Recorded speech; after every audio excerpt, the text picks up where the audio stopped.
But I was a big Mel Kiper fan when I was a young teenager watching the draft. I would sit there and watch the whole weekend before they moved it to Thursdays and Fridays. So I love being a part of it. And here in beautiful Green Bay, and I'm ready for tonight, and we're going to be got a big show for SportsCenter at 6:00, and then of course all leading up to tomorrow night's fireworks. Did you get coffee delivery this morning from Field Yates?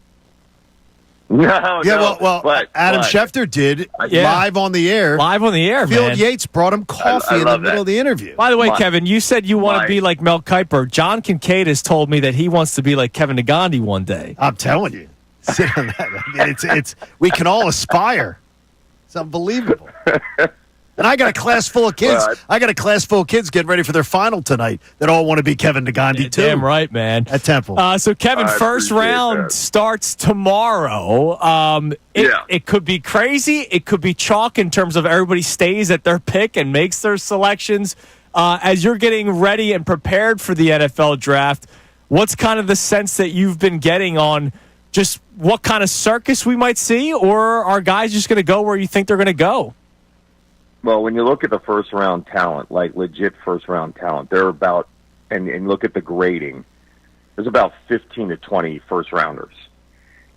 So you're going to see, I think, some movement. And you're going to see, obviously, I think the draft begins, and everybody says the draft begins, and we all thought the draft would begin at 3. It's so funny. A couple of months ago, everybody felt like it began at 2. And then it moved to 3. Well, the Patriots can't do anything at 4 specifically where you would shock yourself, because at 4, you lose your top 3 players in the draft, and Cam Ward, Travis Hunter, Abdul Carter will all expect to go 1, 2, and 3. 4, there is no desperation to move up to get Shedeur Sanders.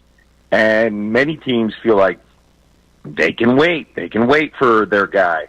The Jaguars could control the entire direction of the rest of the top 10, because the Jaguars, I'm hearing, really like Ashton Genty. The Raiders want Ashton Genty.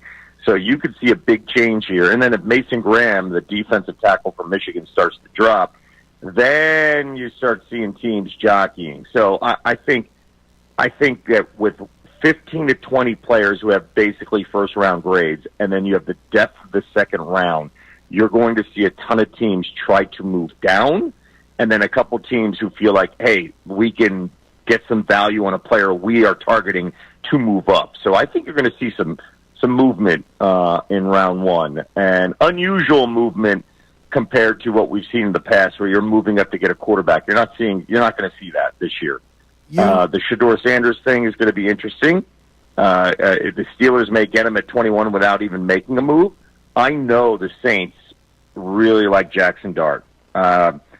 And that's a Kellen Moore thing. And can you get him later in the draft and not take him at 9 because you have so many other holes? I anticipate that were to happen. And then there could be a battle here for Penn State fans. It could be a battle for Tyler Warren.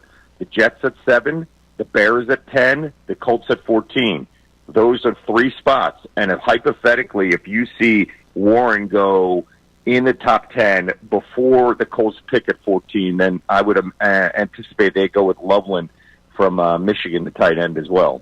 If the Eagles do end up picking, I personally don't think they're going to pick tomorrow night. I think they'll trade out. But if they did trade out, what are you hearing about the second and third rounds, the second night of the draft, and all the talent that's going to be there?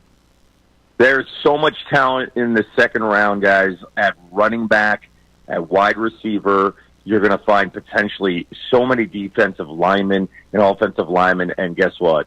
That is Howie's bread and butter. Tomorrow's Howie's Christmas, and everybody in the league has given him well-deserved props on how he approaches the draft. I personally think they're not going to make a pick at 32, like you said, John, because if there's a guy that they want in the 20s, and he may not be available, that could be Walter Nolan of Ole Miss. If he's available in the 20s, like the early 20s, I could see the Eagles kicking the tires. If their guy's off the board, then I think they drop out. Team tries to move in like we saw 7 years ago with Lamar Jackson, the Ravens, trying to get that fifth year, and a team moves up, because let's not forget who starts day 2 of the draft at the top. The Browns and the Giants. And the Browns and Giants do not address quarterback in the first round. They're going to try to get somebody ahead of each other before day 2 so they get that fifth-year option.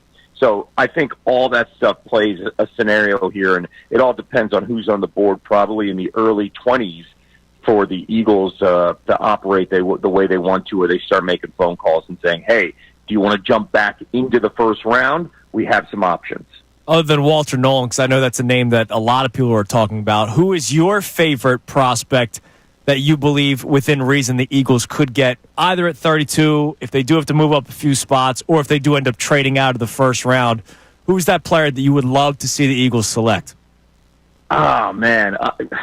I can get greedy. I'd say Ibuka. I really like the kid from Ohio State. I like him a lot. I'm a big fan of what he can do in the slot. And you can never have too many pass catchers.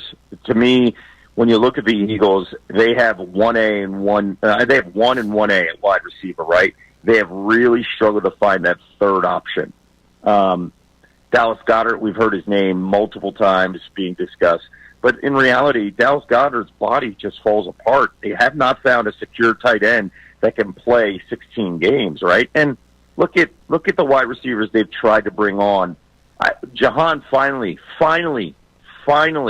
played a role in the postseason, which I was so happy for him. But they have been trying to find a number 3 wide receiver for the longest time. So I get greedy. I mean, Luther Burden, Ibuka, those are the guys I'm like, hey, could that help the offense at 32?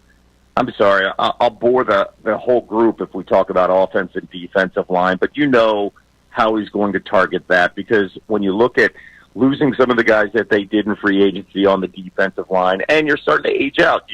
They did a fantastic job with Dickerson and Juergens. I loved those 2 picks on day 2 and how they were building that team over time, because they knew and they saw the light. They understood that these guys on the offensive line are going to get older. And look, you just slide those guys in.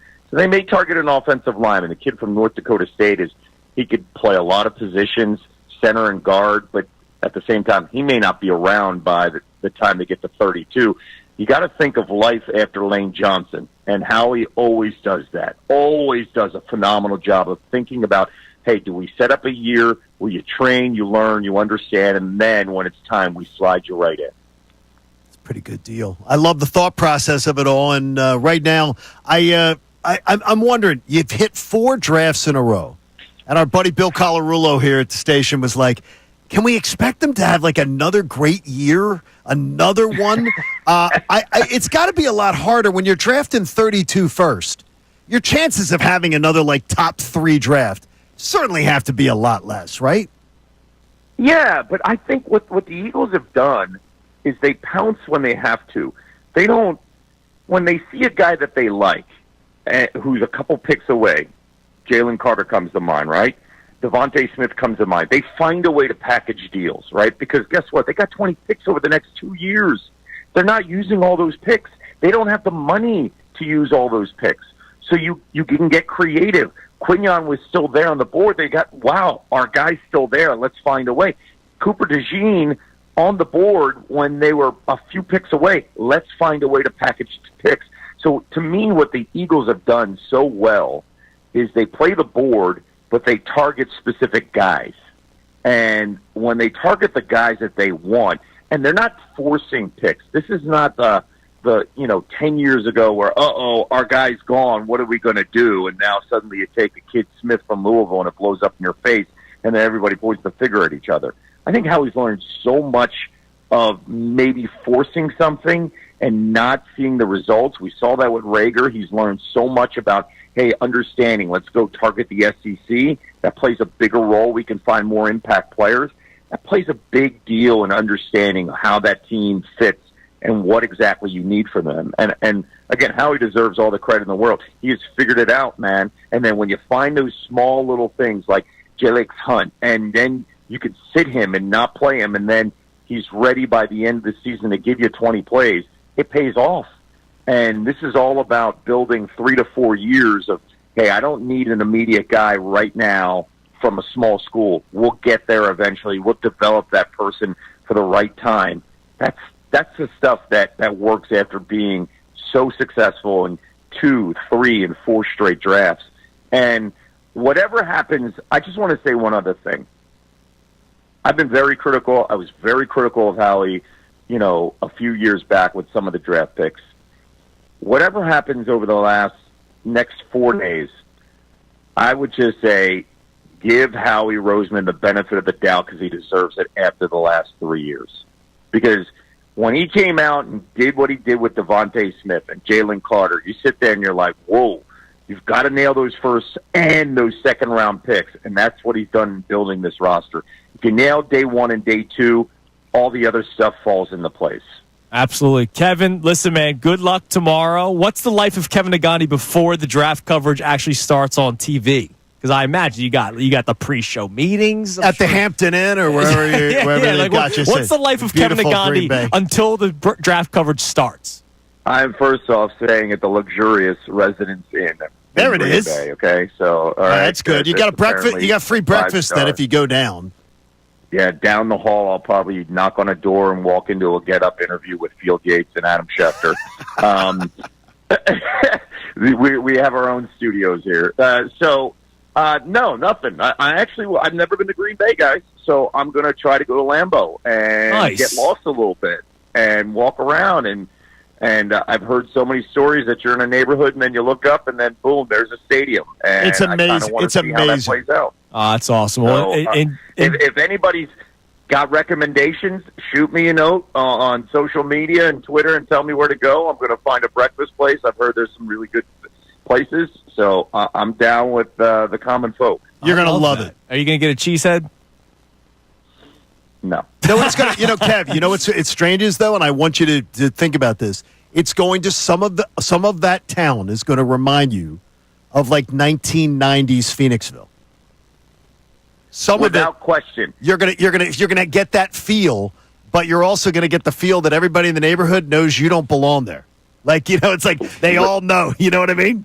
They all know. Well,